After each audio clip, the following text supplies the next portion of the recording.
team that was considered maybe somewhat mysterious going into the season because there are so many new faces for the Butler Bulldogs. But those faces have gelled together nicely so far, including their last game, a double overtime win against Cal. They've won 5 in a row.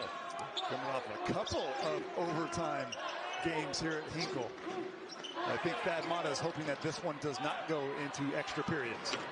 Thank you. That would be something Thad Mata would like to avoid here tonight. A turnover does give Saginaw Valley State an opportunity to take the early lead on the Bulldogs. Saginaw Valley can score. They put up 82 points per game out of Division II in the GLIAC. There is Trey Garrett missing the jumper as the rebound falls to the 6'10" Jalen Thomas. When the ball is in the hands of Posh Alexander, do not blink. He is going to rush the ball up the floor. There's a rush up the floor and the first basket of the game. It's Toodles Seal that scores for Saginaw Valley State. Yeah, you heard Wayne right. That is Toodles. That is his nickname. His real name's DeJuan Seal. He is the leading scorer. Does a little bit of everything. He's a big point guard. Here's Alexander trying to wiggle through. He gets Butler on the board. Posh Alexander, the transfer from St. John's, basically wearing a new uniform, but looking like the exact same player he was at St. John's. Is it me, though, or does Posh look a little slimmer in that Butler white than he did in his 3 years at St. John's? Maybe it's just me. Well, maybe red's not a flattering color for Posh. In the corner, an open look at three. It's Telford connected. There's a few guys that you do not want to leave in a Butler uniform. Pierre Brooks and this guy, Jamil Telford, who, I mean, he started 0 for 6 in their last game against Cal. But Wayne, he really bounced back in that second half. And then in the 2 overtime periods, he was unguardable, Telford. And here, look, just wide open. There's not a guy within 10 feet of him. He had 20 points in that game against Cal, and as you mentioned, it was really in the overtime periods when he started to fly. 13 points in overtime in that game for Telford. There is Thad Mata, the Butler Bulldog, back home in his second season since returning. And with the basket off the windows, Pierre Brooks. Well, they're just going to drive right at the center for Saginaw Valley State, which is number 4, Kayvon Taylor. Taylor's 6'10", but he only weighs 170 pounds. He has the ball right now. He's so thin. A good shot blocker, but that's what Pierre Brooks is going to go right at his chest. Move to the basket, up. Put back attempt by Ethan Hill doesn't go. And up ahead to Alexander around the defense. Alexander gets stopped by Toodles. Wow. He got up. That's the point guard, folks. Ethan Hill can't get that one to go, and it's out of bounds belonging to the Cardinals. Well, Toodles Seal swatting away Posh Alexander. Toodles is 6'4". He's a fourth-year man. He almost, like his hair grazed the bottom side of that backboard. Beautifully done to block the shot without fouling. Well, maybe his leaping ability was the mystery Mousketool for Toodles Seal. It's hard to think of anything else when I hear that word, yes. Those are all the parents out there that are nodding with us. Yep. Off the backboard on the inbound pass. Ethan Hill dives for it, but travels and turns it over to Butler. It was a nice deflection there from Telford, but it was Jalen Thomas who lost the ball. He didn't know where it was. This is Randy Baruth in his 12th season as the head coach at Saginaw Valley. Has been around. He was on the staff at Utah, at Colorado State at one point when Tim Miles was the coach there. This is his 12th season now, coaching at Saginaw Valley State. Well, in the coaching profession, 12 years at one spot is an eternity. And the bucket goes for DJ Davis as Butler's off to a good start, 10-2. Wonderful start, and DJ Davis is one of the more streaky shooters that you will find in college basketball. He's been up and down, but he can stretch it. I think he has the deepest range of any Butler shooter. He shot 40% from 3 last year when he was at UC Irvine. A bit of a slow start for his three-point shooting this year. But they can get that going. Butler will feel pretty good about a couple of their three-point shooters, really, that have gotten off the slow starts. Finley Bizjack as well, Landon Moore, all guys who can make threes. And he's got the hairdo going as well. Split 50-50, blonde on the left and dark on the right. I'm digging it. I wonder if those represent different personalities for DJ Davis. Here's Jalen Thomas missing the long jumper, and the rebound fought for and grabbed by Taylor. Interesting shot selection from Thomas. He's only made 1 3 all season. A shot off the mark from Toodle Seal. Ethan Hill fights for a second chance. Couldn't get it to go. And Alexander tiptoes to keep it in bounds. Start for the Bulldogs. Pierre Brooks off the glass. Can't get it to drop. On a second try, Jalen Thomas can't get it. And it's out to Alexander. Davis a long three. And that's good for DJ Davis, his second triple. And he can really get it going. 2 in a row, can quickly turn to 4 and 5 in a row. But if you're Kevon Taylor for Saginaw Valley State, you got to grab the rebound. Few home games, although they've been really, really tight home games. This team is battle tested, and they're not going to have to wait long. Big East play starts in a few days. Yeah, this is the last game before Big East play begins. They will have Georgetown coming to Indianapolis on Tuesday, so it's starting for Butler as they get into Big East play. They'll be at Providence before Christmas, and then after the New Year, their first game will be at St. John's. So Thad Matta hoping his team can continue to improve. I think one concern is that even though they've had some big leads early in games, they've kind of coughed those up and have allowed some teams back into games. Yeah, certainly. Talking about Texas Tech and the Cal Berkeley Golden Bears, both kind of scored at will, too, if we're being honest. Texas Tech made 14 threes. Cal made 15 threes, respectively, in each of those games. So that's an area they can work on. This is Andre Screen with the hook shot. Screen making 73% of his field goals so far. Is that good? Seems like it. I want to throw that guy the ball. If he's got deep post position, he needs the ball. He's not necessarily like a one-on-one guy that can create from the mid-range, but he's good defensively, deflections, an excellent shot blocker. But yeah, Saginaw Valley State's in trouble here, right? With 1, 2, 3 dribbles, and helps to be 7'1" and have nice touch. I would imagine. One day I'll grow that 1.5 and get there. Butler's got a 15-2 start on Saginaw Valley, and Pierre Brooks makes it 17-2. Love that patience on the drive. And again, look at his frame. Look at his body. He is going to seek contact, not avoid it. And guys usually bounce off of him, not the other way around. Brooks averaging 21 points over his last 5 games. That includes a career-high 26-point game against Penn State, which started this winning streak for Butler. Under the basket, Trey Garrett gets it to go.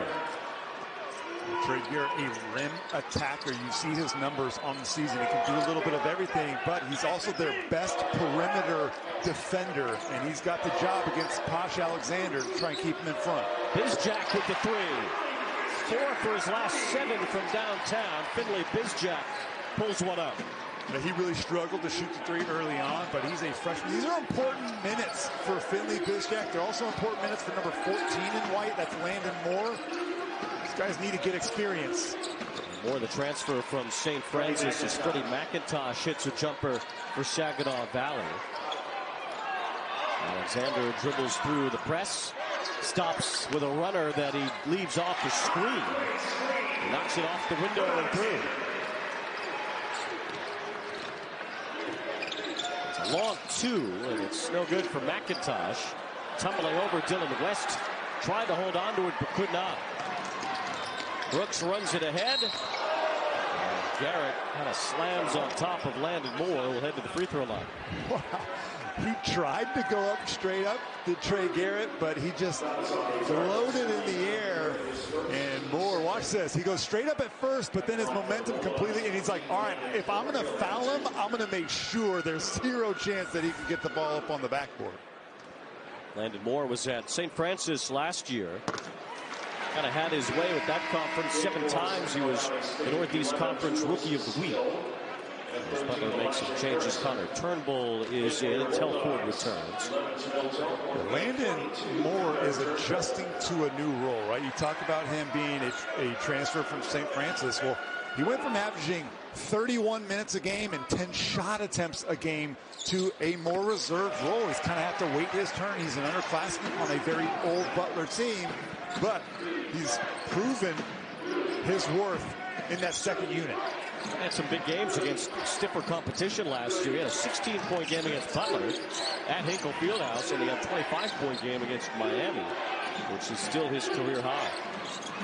Yeah, Wayne, in this transfer portal era, like if you have a good game, you might be playing for that team the next year. That's how it works. That is true. Something for these guys from Saginaw Valley to think about tonight. Underneath the basket, Dylan West on a good feed from Curtis Jackson. The challenge for Saginaw Valley State is a big one, obviously, but they're gonna need to get some dribble penetration into the lane. And one of the things that they like to do is just put the ball up on the glass and have 4 guys crash after the offensive glass. Moore feeds Turnbull, who cuts to the basket and scores.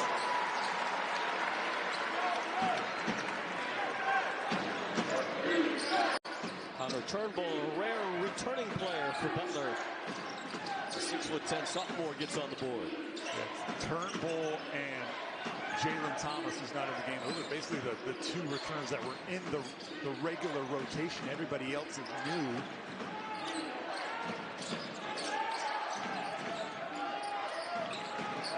Bizjack the defense on Seal. He gets it into the paint for West, and West travels.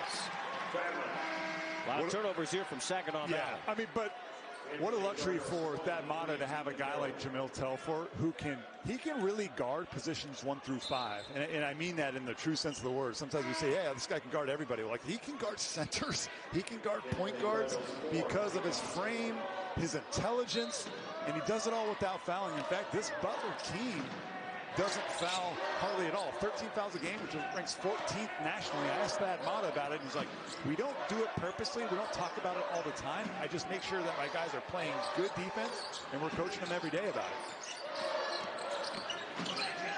Telfort kicks it out. As Turnbull returns the favor, and Butler spreads it around. Top clock at 5. Telfort makes a move toward the basket, goes up with the right hand, leaves it short. And a rebound for Seal.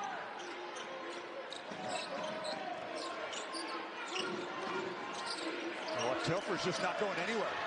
Yeah, all over Toodle Seal, and a steal ends up going to Bizjack, who tries to lay it down but gets fouled.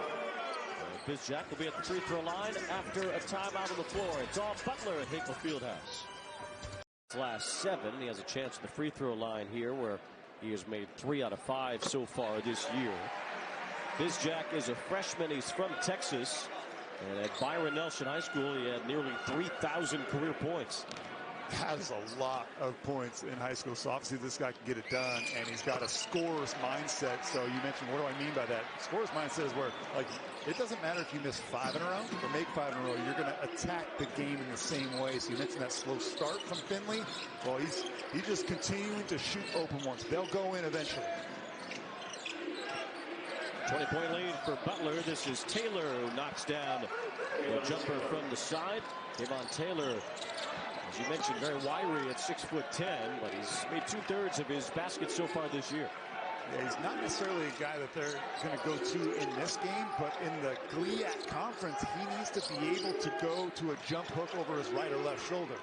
Bizjack, another long 3 attempt, made one from basically that spot earlier. Misses there. Rebound for Saginaw Valley State. Cardinals have not made the 3 so far in this game. 0 for 2 from beyond the arc. It's not what they do well, shoot the 3. Just 28% on the season. It's not their favorite weapon. 15-footer, the jumper for Freddie McIntosh. That is, though, right there. Mid-range, they love to attack the rim. And Freddie McIntosh, he leads the team in minutes. So like Raymond Bruce said, I can't afford to take that guy off the floor. Bowden Kapke getting an opportunity taken away by Taylor, who is the team leader in blocks for Saginaw Valley. Wayne, have you noticed Kevon Taylor, as you take a look at him right there, instead of grabbing the ball, he's often tipping it. Like that, I think that's his shot blocking instincts, but I think like for rebounds, and that was a pass, he could have easily just with 2 hands ripped that ball down, outletted it, and started a break. He is still learning this game, just a redshirt sophomore. Taylor from Detroit went to Chandler Park High School. A lot of these kids are from the Detroit area, or at least around that kind of region in Michigan, where Saginaw, Michigan is. Detroit, couple from Ypsilanti and around the area. Just if you had the mitten out, you get to point to the different regions where these kids are all from, but most of them are Michiganders. And that's a 3 attempt that misses for Ethan Hill out of Muskegon, Michigan. It makes sense. The GLIAC Conference stands for Great Lakes Intercollegiate Athletic Conference. A lot of Wisconsin, a lot of Michigan. Leads down into Indiana a little bit as well. DJ Davis thought about it, takes it closer and misses the jumper. Taylor almost tipped it into his own basket, it looked like. And the rebound ends up going to Trey Garrett. So 3 on the way from McIntosh, and he zips that one through. Freddie McIntosh hits the first 3 for Saginaw Valley. I mentioned how poorly this team shoots it from 3, except for Freddie McIntosh. You have to know where he is. He's their best sniper. Telford nails the long jumper. Called it a 3 for Telford. How about the extra pass from DJ Davis, who could have pulled up from mid-range, but turned down a good shot to get a great one. Bounce feed, and Taylor's fouled on his way to the basket.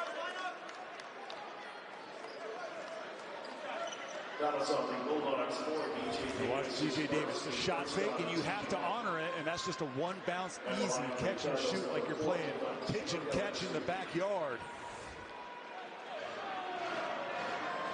Telford's hit a couple of threes. He has 6 points. Butler has really spread it out so far. They've had 8 different players score.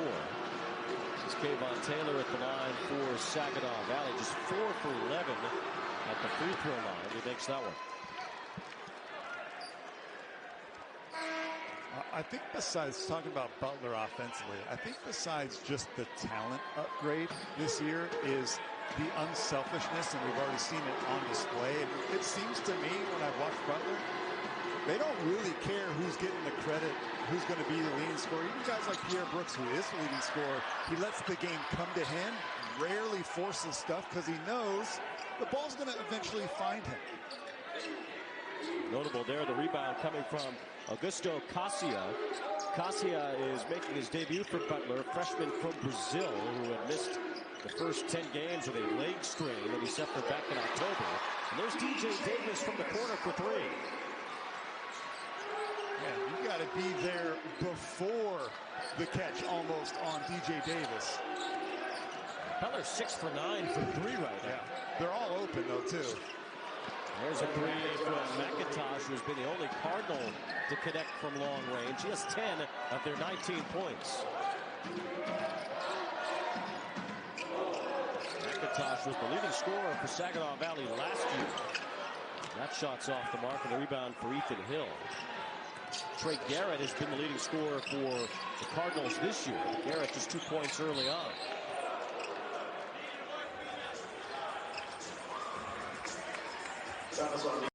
Okay, yeah, I'm not a Bears fan, so there you go. I was born and raised in Los Angeles. I didn't even have a team. They moved. 3 on the way. That is well short from Maurice Anderson. And it ends up being corralled by Pierre Brooks. I think Jalen Thomas, number 1, I think he blocked that shot without even leaving the ground.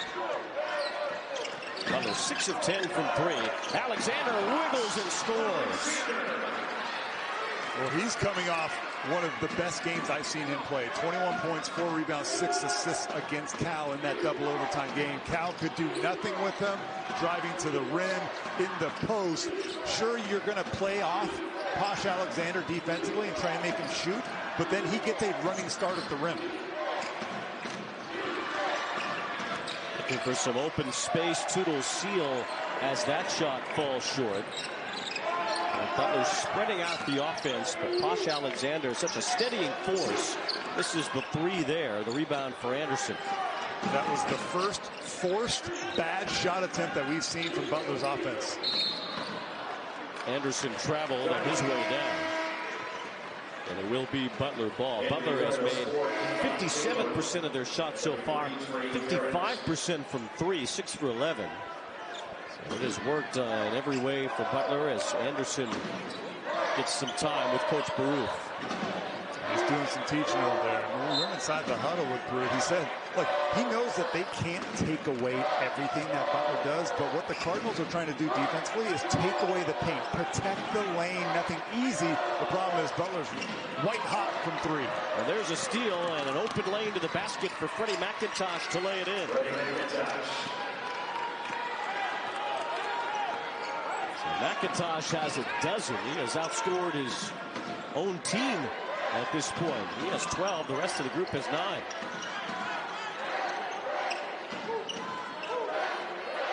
Hasia for 3. That's off the mark. Rebound for Taylor.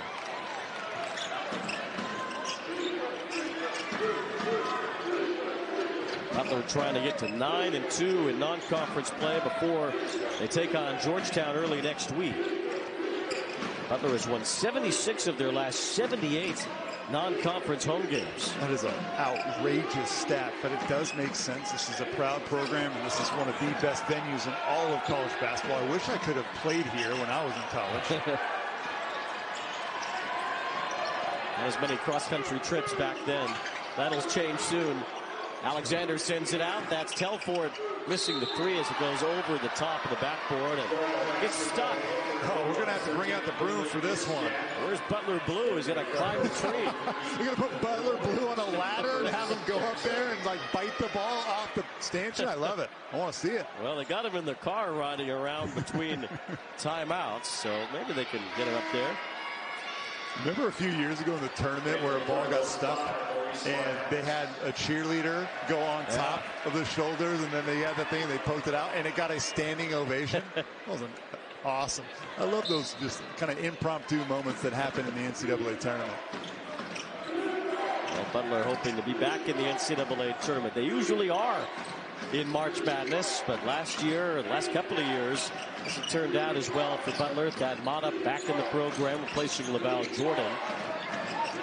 Trying to get a team together to make some noise in March again. Rebound for Jalen Thomas, who just seems bigger than anybody else on the floor right now. So is this guy right here. Brooks fighting his way to the basket for 2. I mean, you're seeing the difference in just the physicality and the length and size of Division I versus Division II. And you might be asking, like, what's the real difference between Division I and Division II schools with Saginaw Valley State wants bucket to go down? Division I schools are larger. There's 362 Division I men's basketball schools. They have full scholarships. They have bigger budgets. Division II, they're smaller universities, and they only give partial scholarships, so not everybody here is on a full ride. Thomas in the paint on the feed from Alexander. And it's out of bounds, staying with Butler. I think as you look at Thomas standing next to Taylor, they're the same height, but they are not the same size. Yeah, that's a stark contrast. Yeah, I mean, Kayvon Taylor could afford to eat a few hundred more meals in the next couple of months. Alexander gets blocked by Taylor. Ball was poked out, and it stays with Saginaw Valley. These two teams played each other a couple of years ago. Butler won that game by 11 at Hinkle Fieldhouse. It's the only time they've ever met. Not that long of a drive from Saginaw, Michigan to Indy.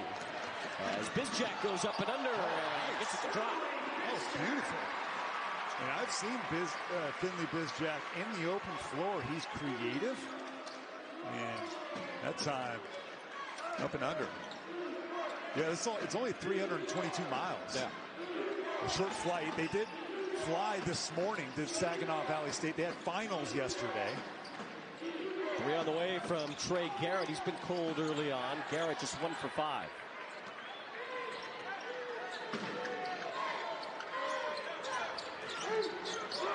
We talked to Saginaw Valley State head coach Randy Booth, and he said, we are who we are. We're not going to go gimmicky defensively. They play mostly man-to-man, and we want to challenge ourselves in what we're made of here. We're not going to play anybody close to as physical and as athletic in the GLIAC conference as Butler. Rebound on the offensive try by Ethan Hill. That's one thing where Saginaw Valley... To me, in a week span, you beat the #1 team in the country with Zach Edey, and then you lose to Chicago State, who, by the way, was ranked in KenPom like 330th in the nation. Chicago State had never beaten a ranked team ever until they knocked off the Cats the other day. These things happen, I guess. They happen more often in middle of December when guys are thinking about finals and when guys are thinking about what they want from Santa Claus. We see it all the time. Marquette barely snuck by the Tommies, the St. Thomas Tommies, just last night. It happens.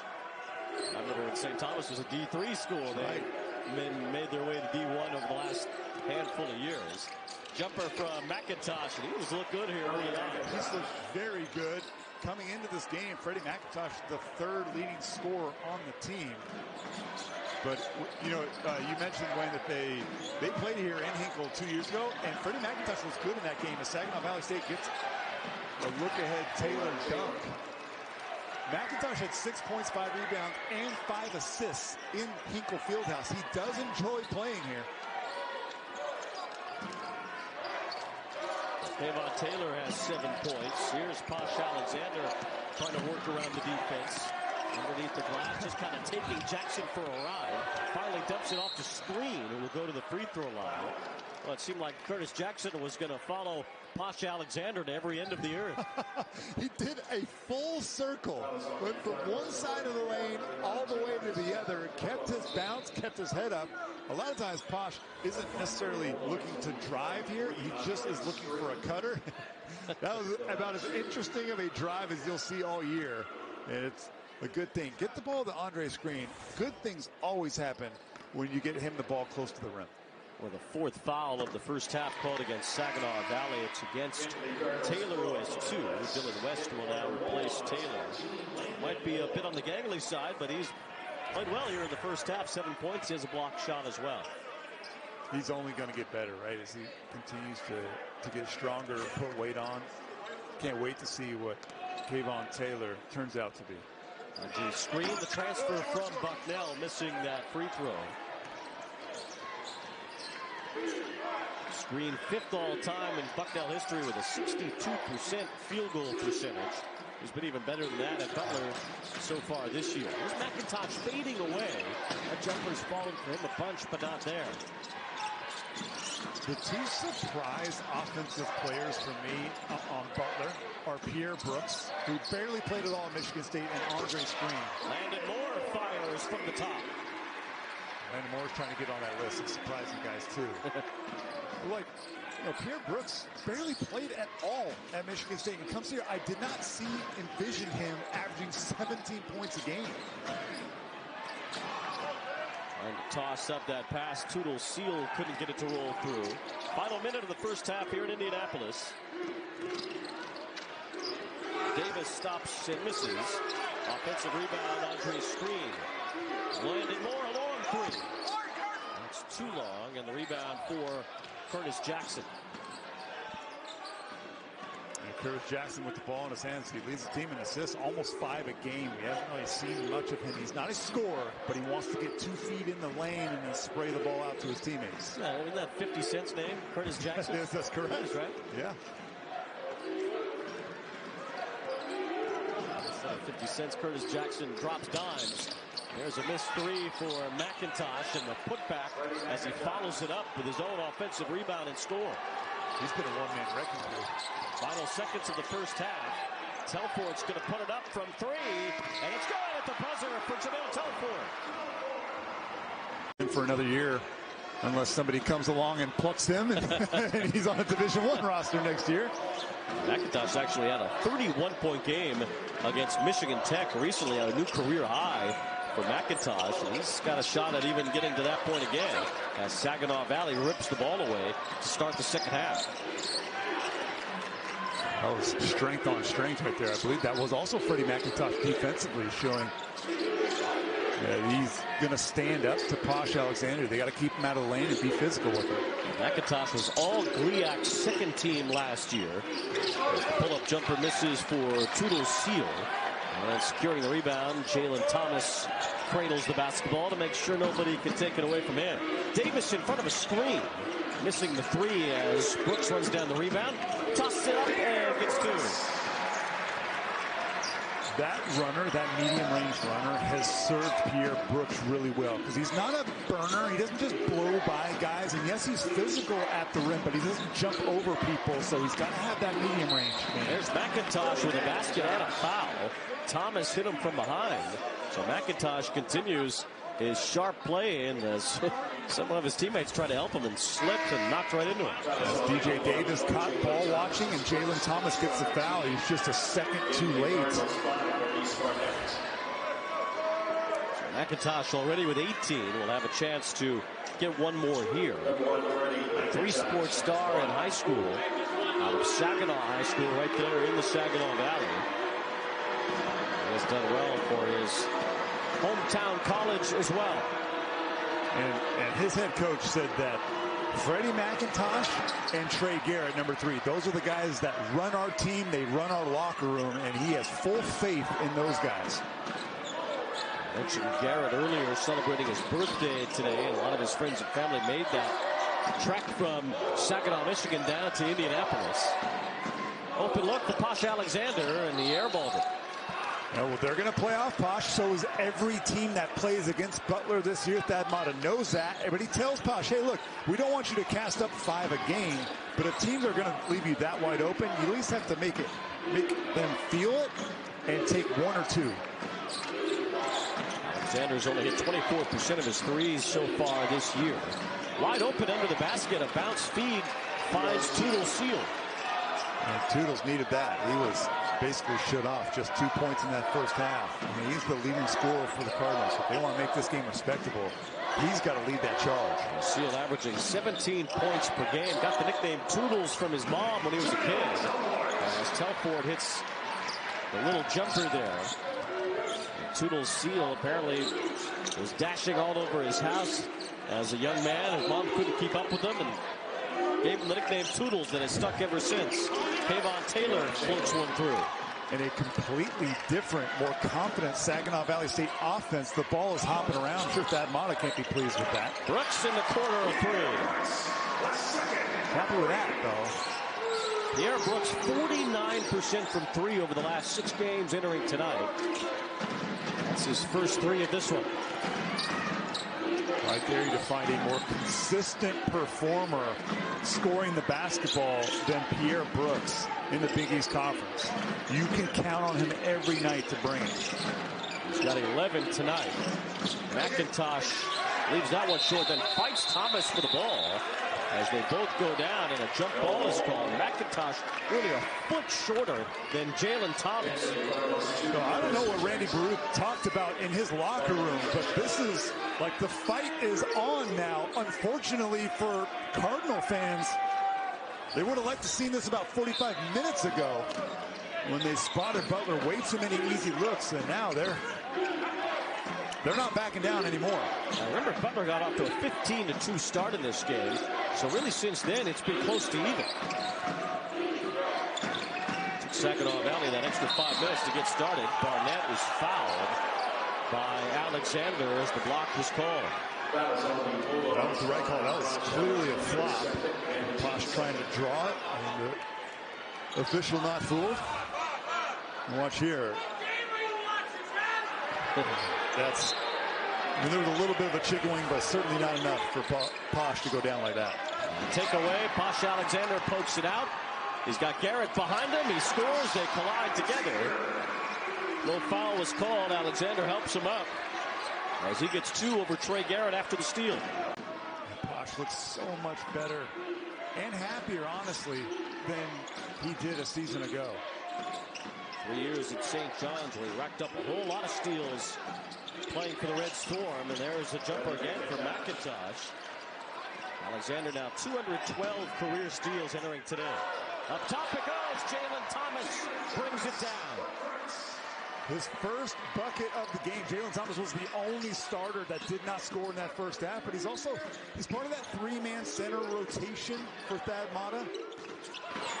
Long 3. It was Trey Garrett who had been quiet throughout this one, but he connects from long range.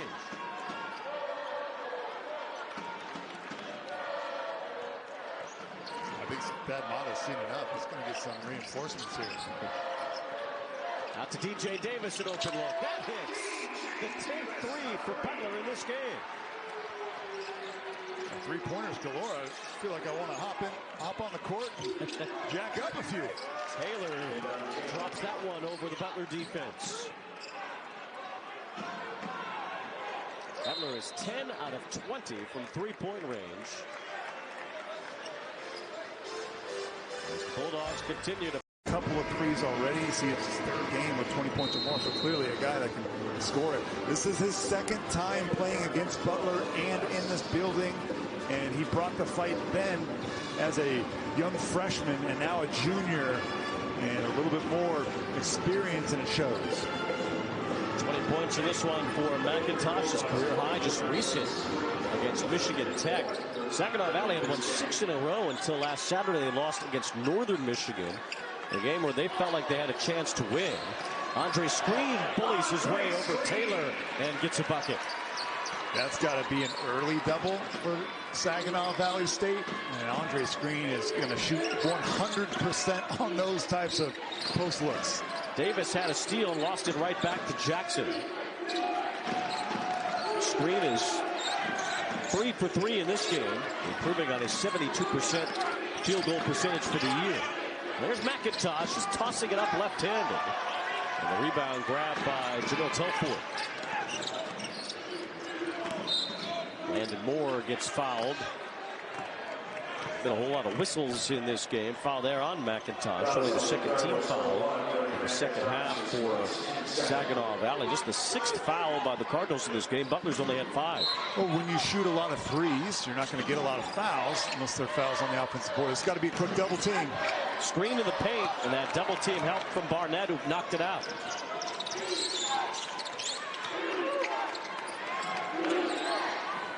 He's got to face up here because he doesn't have the girth to back down Andre Screen. Cutting to the basket, Taylor with the finger roll.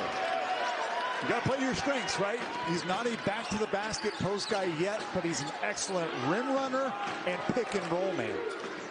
He has 13 points. He's been a nice 1-2 punch along with McIntosh tonight for Saginaw Valley. Bizjack hit a 3 early, makes that one, and the foul. Really nice, simple read off of this pick and roll. Andre Screen has been dominating down low. He rolls to the rim, and it sucks the defense. Watch there. The help is on Andre Screen. Leave Finley Bizjack, and you got to make him pay. That's typical. That's like pick and roll basketball 101.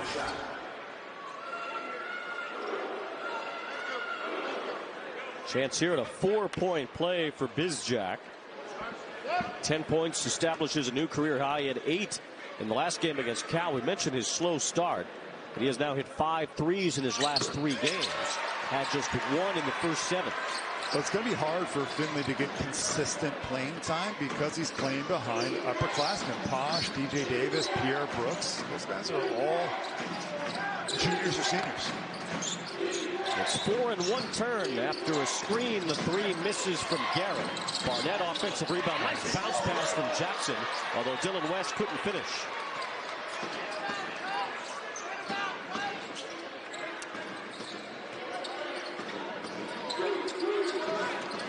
Quick pass from Telford inside the screen.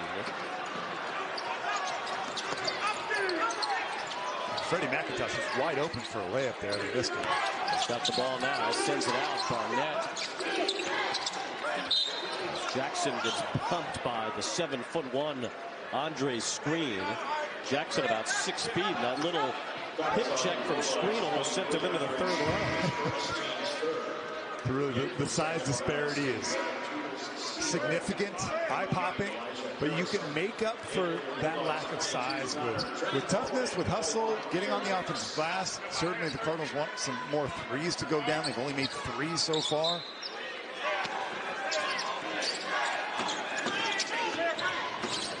Jackson with the inbound for Saginaw Valley. Defensively, I would load against Freddie McIntosh, who's been their only guy. Turnaround jumper rattles out. Andre Screen gets the rebound for Butler, averages 5.5 per game.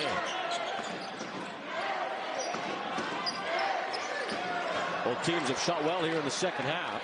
Landon Moore, kind of an unforced error. And straight to the basket for the score is Toodle Seal. And they're still arguing about it, Landon Moore and Andre Screen. He wanted Screen to pop out, and Screen went for the pick and roll. You can't throw it to a guy who doesn't expect it. I put that on the passer.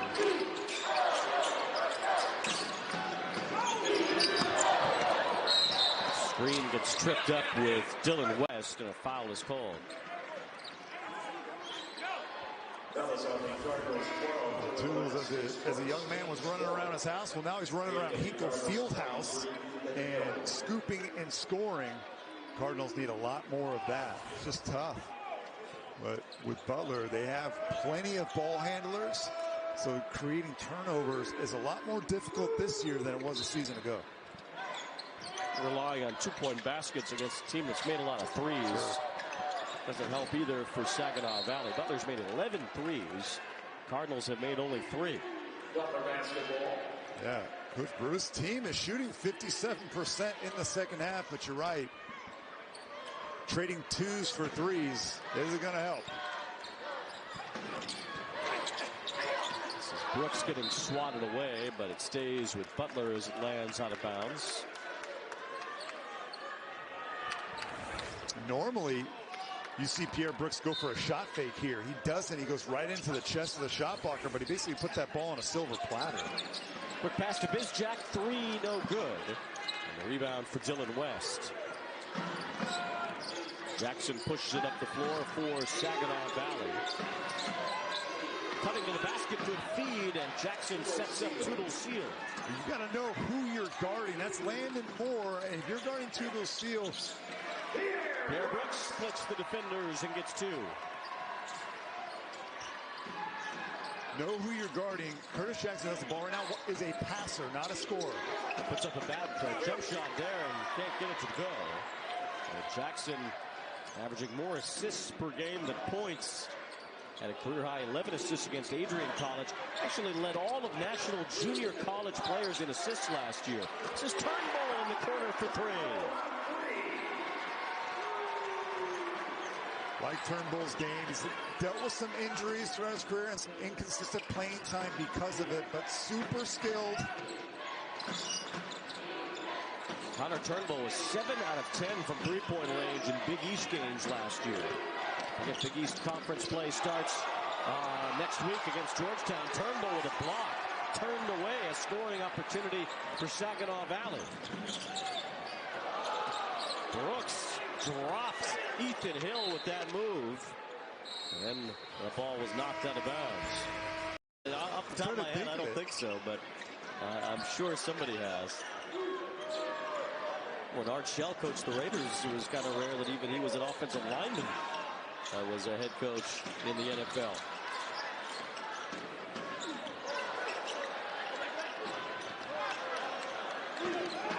Butler's got a 24-point lead on Saginaw Valley. Shot clock winding down, and Landon Moore makes the basket, and they're going to count that. Wow, yeah, a little pro continuation there, which I'm a fan of. Wish more referees would allow this. But watch this. Reject the screen crossover, really tight. And actually, he was in a shooting motion, so that makes sense to me. He had already picked up the ball by the time he got tapped on the wrist. At the line for your Bulldogs, Landon. Mike Ditka was a tight end. Does that count? Yeah, tight ends are receivers, although, I mean, 40 years ago, tight ends were a lot more blocking than they were catching. Landon Moore at the line for a three-point play. 64% free throw shooter makes that one. Transfer out of St. Francis in Pennsylvania. Butler has the biggest lead of the game.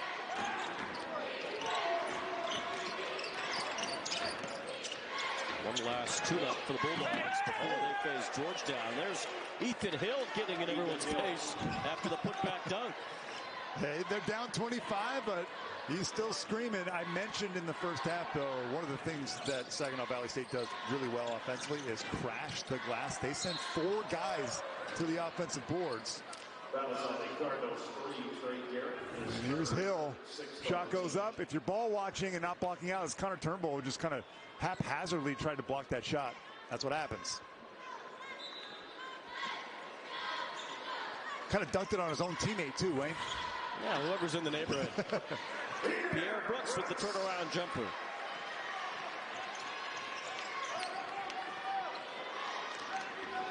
And Butler in full control now. Really have been since a big start to this game.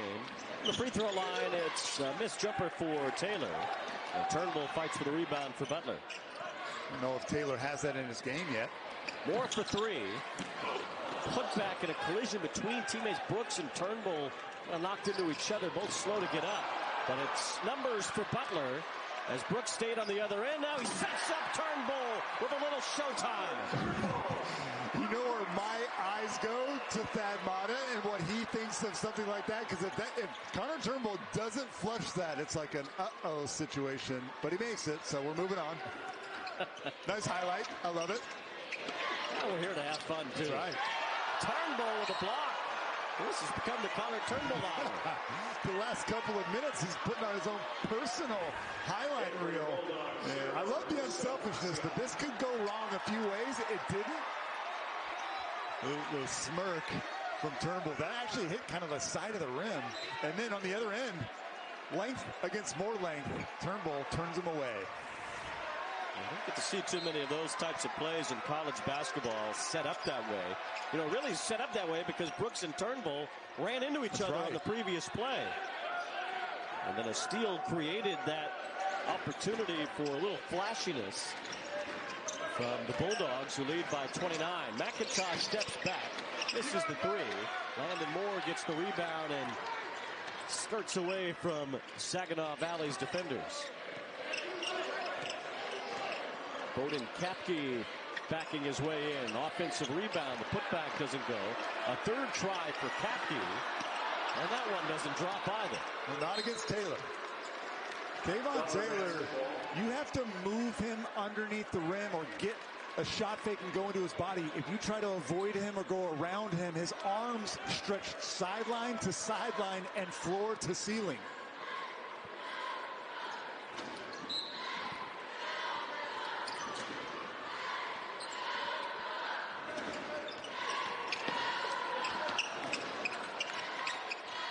Kapke has that taken away by Garrett, who keeps it in bounds, but right to Cassia, puts up the three. That's off the mark. Butler's 12 threes, tying a season high. Cassia trying to get his first points in a Bulldogs uniform as the jumper falls for Saginaw Valley. That's Toodles right there. He can shot create. Again, shut off in the first half. He has come to life. That's already his fourth made field goal in the second half alone. It's 10 points. Most of Saginaw Valley's scoring has come from three players: McIntosh, Taylor, and Seal. As Bizjack will be. Everybody saw it, okay? You'll see it on tape, all right? Consistently competing. That's what every coach in America wants, whether you're Division I, Division II, whether you're expected to win a national title or not. And outside of Freddie McIntosh, I don't think that the Cardinals were ready to take the fight to Butler. They have nothing to lose. Yes, they are outmanned from an athleticism and size standpoint, but they didn't really start to fight until the second half started, and by then they were already down 20. There's a big start for Butler. The Bulldogs have rode that ever since. Out to a 30-point lead. 12 threes made by the Bulldogs tonight, tying a season high. And 9 different players score. Now a steal from Bizjack. Sets up Landon Moore, who has that layup blocked. Cassia missed the putback dunk. Now on the other end, Trey Garrett storms the basket and scores for Saginaw Valley. Yeah, I've been super impressed with Kayvon Taylor, number 4 in red. He only weighs 165 pounds. He has 4 blocks in this game already. And what he lacks in like just weight, he makes up for in feel around the rim. He's averaged over 3 blocks a game so far this year. Just the 4 tonight. Garrett Trying to create some space around Kasia, draws the foul. Garrett will be at the free throw line. I don't know of any good defensive teams in America that don't have good rim protection. And that doesn't always mean shot blockers. It can, but protecting the rim and making sure that you're not giving up easy layups is important.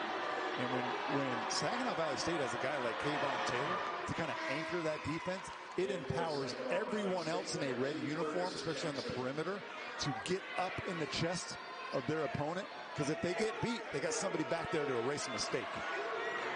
Trey Garrett at the line, 8 points, 7 rebounds for Garrett so far. All GLIAC defensive team last year. Division II GLIAC.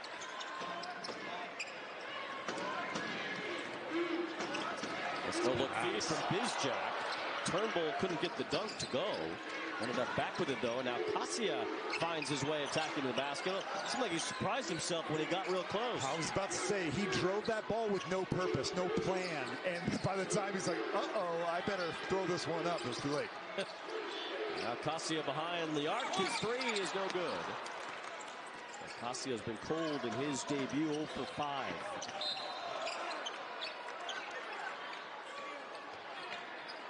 And there's a little bit of that strength. That could have been called a foul on Bowden Kapke as he kind of got tangled up with Kayvon Taylor. But when you have strength, you don't get knocked down that easily. Let's take a look at the starters for Butler, enjoying themselves on the sideline, watching the guys that they practice against every day that don't always get the majority of minutes, getting some burn and getting a sweat. And these guys are likely done for the evening.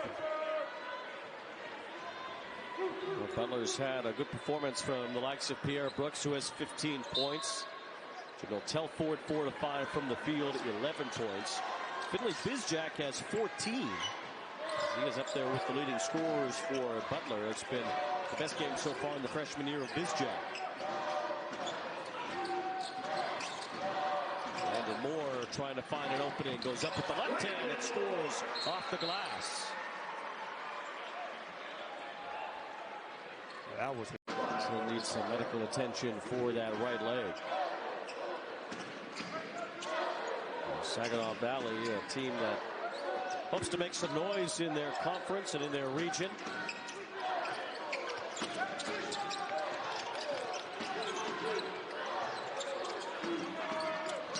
They were the division champions in the South Division of the GLIAC a couple of years ago. As Landon Moore gets fouled, 2021-22 season. They were the GLIAC South Division champions. And that was the season that they came here and played Butler. I was unfamiliar with the GLIAC. I looked it up a little bit. They got Michigan Tech, Northern Michigan, Purdue University Northwest, Wayne State, University of Wisconsin Parkside.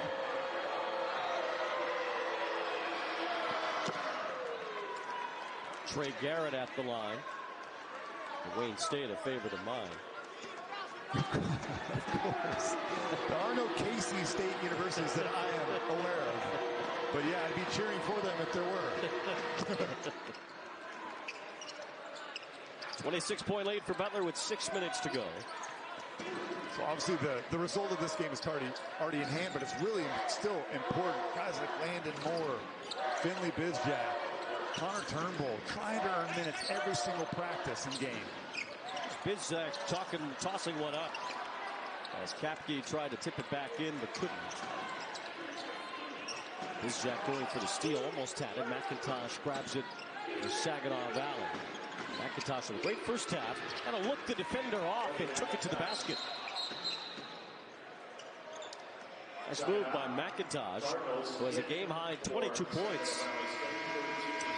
And if you're Kasia and you have length, use that length, back off, and instead he's watching teams in the half court really struggle. I think this year's Butler version is going to have a lot of success. I think they're the surprise team so far in the Big East Conference preseason. 84 points, that's right around their season average. Foul was called as ball would belong to Saginaw Valley. I mean, expectations were pretty low going into the season for Butler. Big East preseason media poll had him 10th out of 11 Big East teams, right?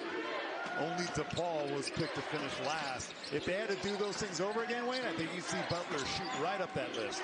Out of bounds, it will be Butler ball. This will be the 6th time in 7 home games Butler has scored at least 80 points. That's how it looked preseason. Yeah, Butler probably not right in that spot at the moment. After a 9-2 non-conference schedule, some good wins. They beat Penn State. They had the win over Cal, Texas Tech. So Butler has performed nicely in non-conference play. 3 from Kapke, and there is the 13-3. A new season high for Butler, and it gets Kapke on the board, the 10th different Bulldog to score. Bigs that can shoot are so much fun to play with. Barnett on the other end gets it right back for Saginaw Valley. He's a big that can shoot. Oh yeah, by the way, I circled the voted on by the coaches. So don't look at me, like don't blame me. I didn't pick Butler way down there. That was the coaches that did that. It's also important to remember that last year, Marquette was picked to finish 9th in the preseason coaches poll, and they ended up winning the league by multiple games. So we don't know when we vote on these things in October, and it's now starting to become a little bit more clear. And also, how about UConn, who won a national championship? Wayne, you know what they finished in the Big East last year? 4th, and dominated the NCAA tournament. That's how good the Big East can be. They certainly did, and UConn picked to finish 3rd in the conference this year. Marquette and Creighton expected to be at the top, but we'll see when Big East play starts next week how things shake out. This is Elvis Mackel Jr. missing the 3. And Kapke skies for the rebound. Butler's offense has certainly clicked in non-conference play. We'll see how that carries over. They have shot 50% or better in 6 of their 10 games so far. A little under 50% tonight. Although for a while in this game they were above that 50% threshold, especially when the game was at least still up for grabs. Butler's at 13 threes, a new season high. Here's Bizjack making it 14. And a 90-point effort for the Bulldogs tonight. Still a few minutes left. I texted their SID, John Devin, and asked him how many threes was last year's season high. He said 17 versus Citadel, so trying to build on that. Well, one more try. Bizjack misses short. Bizjack with a team-leading 17 points. Turnbull couldn't get that one. Jalen Thomas ready to put it up from the sideline there. Well, everybody's making threes. Why not shoot them from any point at Hinkle Fieldhouse? Saturday night, it's Fox Primetime Hoops. This is an old Butler team that he's on. That last shot we showed of the Butler bench, always feel like it's important to acknowledge that Greg Oden is a part of the Butler coaching staff and on the bench with that modest team. Can't miss him. He's gigantic. Former Ohio State great. Yeah, was he picked number 1, Wayne? Yeah, I think so. I don't think basketball fans of a certain age understand the hysteria that Greg Oden brought onto the college basketball and even the pro basketball scene when he was a young player. Yeah, he teamed up with Mike Conley Jr. Those 2 freshmen were 2 of the better freshmen in the nation for Thad Matta, and I believe they played in the national title game, if my memory serves me correctly. As Casilla finally gets a bucket to go down. He struggled a little bit with his offense. The 11th different Bulldog to score in this game. A simple cross screen, get him a post up, and if you're Picardo defensively, you're going to go for that steal. You better get it, because that's going to be an and one or a dunk. Greg Oden, you wouldn't believe he's only 35 years old. He's got the Santa Claus beard going on for the Christmas holidays. But he always looked older than even when he was 18. He looked like that. Yeah, he's used to that. So yeah, Greg Oden was the number 1 pick, and you remember who was number 2? How about Kevin Durant? Kevin Durant. Well, I'm telling you, that was the hysteria around Greg Oden at that time. When he was coming out of high school and college, he was absolutely, he was supposed to be like the next LeBron. Nice jumper there from Caden Augustine. He has not played much in this game, but Augustine off the bench hits that one.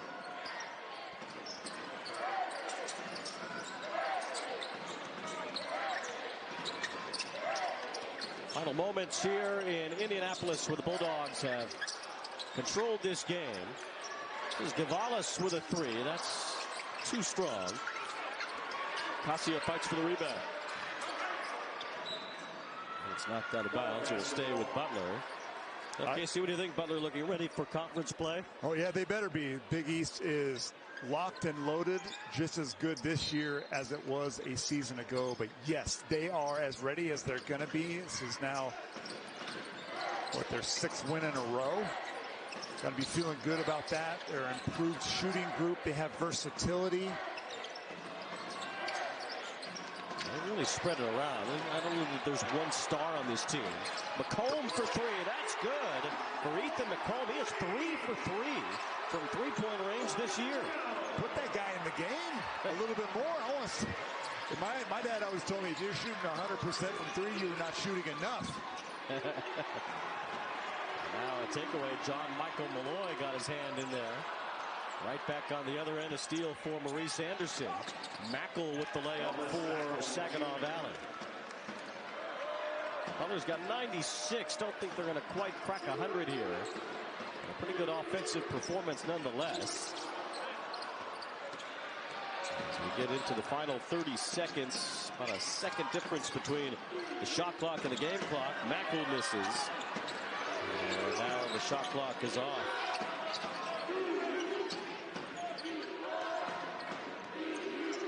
Don't underestimate the experience, the special experience that Saginaw Valley State got to have coming into Hinkle and competing today, especially in the second half. They look good. Well, it's a three for Maurice Barnett. And that's how this one ends at Hinkle Fieldhouse. Butler 96-70 over the Cardinals. The Bulldogs 9-2.